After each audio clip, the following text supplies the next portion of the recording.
Hello and welcome to my channel. I'm Old Not Obsolete, and today I'm gonna tell you about the keto diet and about the magnesium deficiency, which can happen not only on keto diet but on each diet.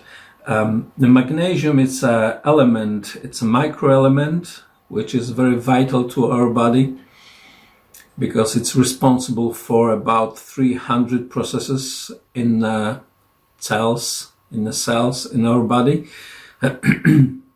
So deficiency of that one, it's maybe very dangerous for our health.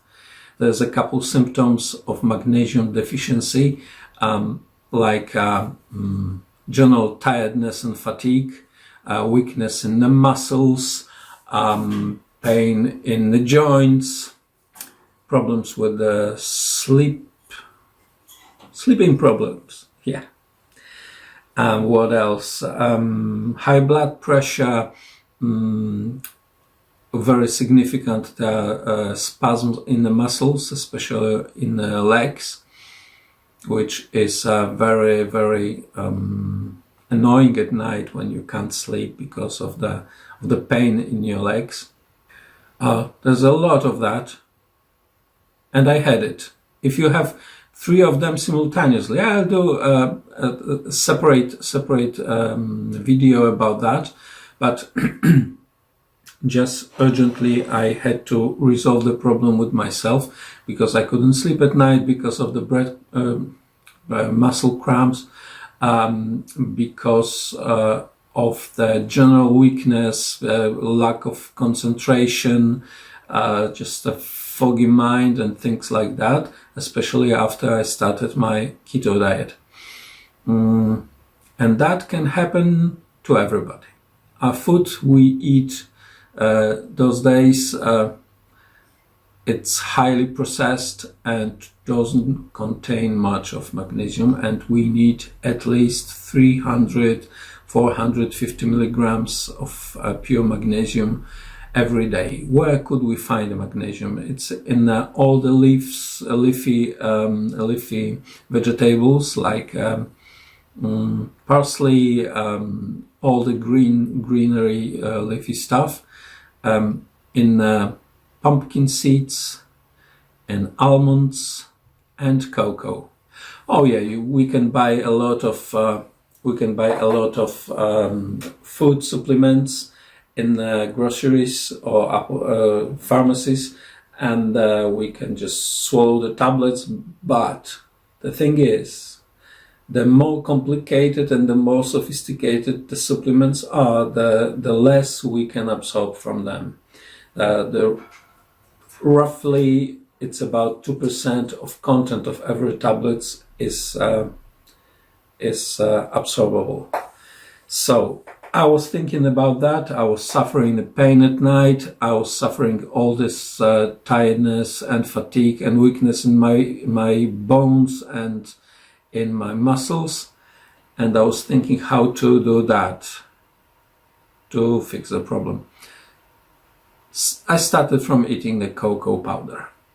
Yeah, the cocoa is a great source of magnesium, because it's about 450 milligrams for 100 grams of cocoa in any form. Yes, cocoa. My parrot is confirming that I'm right. But so at the beginning, I ate a big spoon, like a tablespoon of cocoa powder every day. Yeah, with water, but it is quite dangerous. I almost suffocated with that, because once the powder I put into my mouth just burst inside, and I almost inhaled everything. So I started to think how to do it different way. Yeah, the other form of cocoa is cacao, which is chocolate.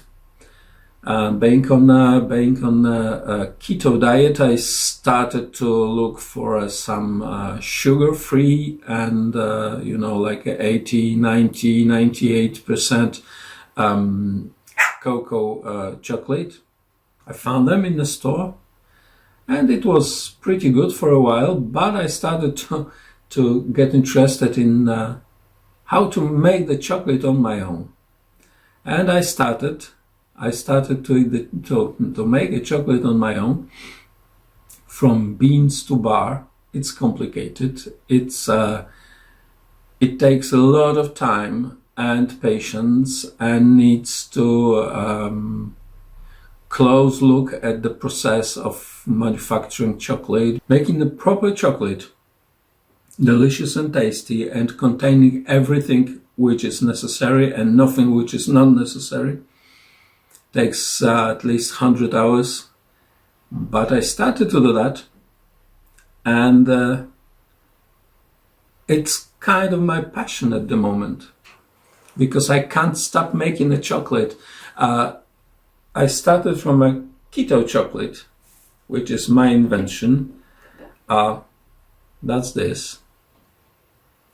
I don't know if it looks nicely or not. Hopefully it is.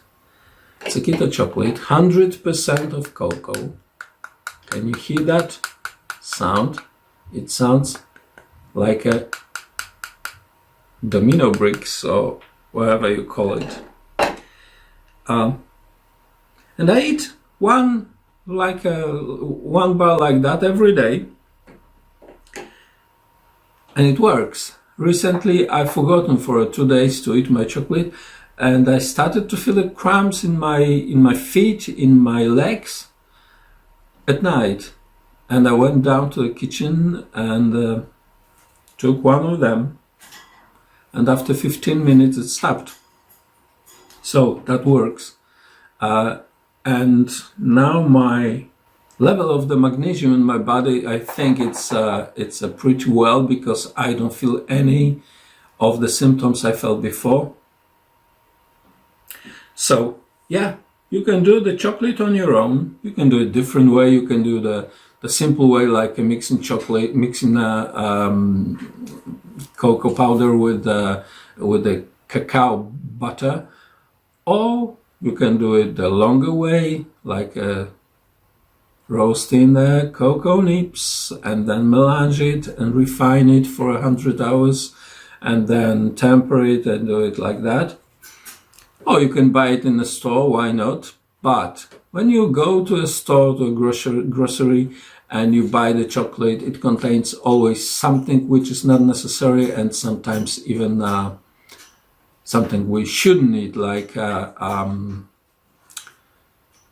soy lecithin, which is definitely GMO, because all the soy they crop this time, it's a GMO. Yeah.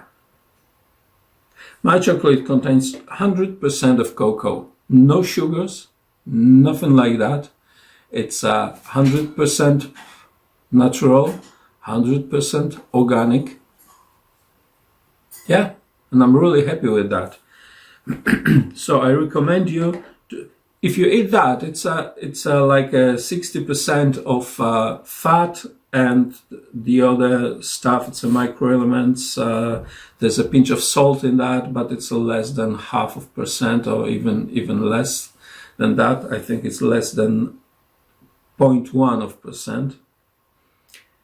Yeah, I recommend it. If you, as I said, I do a lot of that because it's my hobby now. So if you want me to share with you some of my chocolates, you can check the link down below in the description section under this video.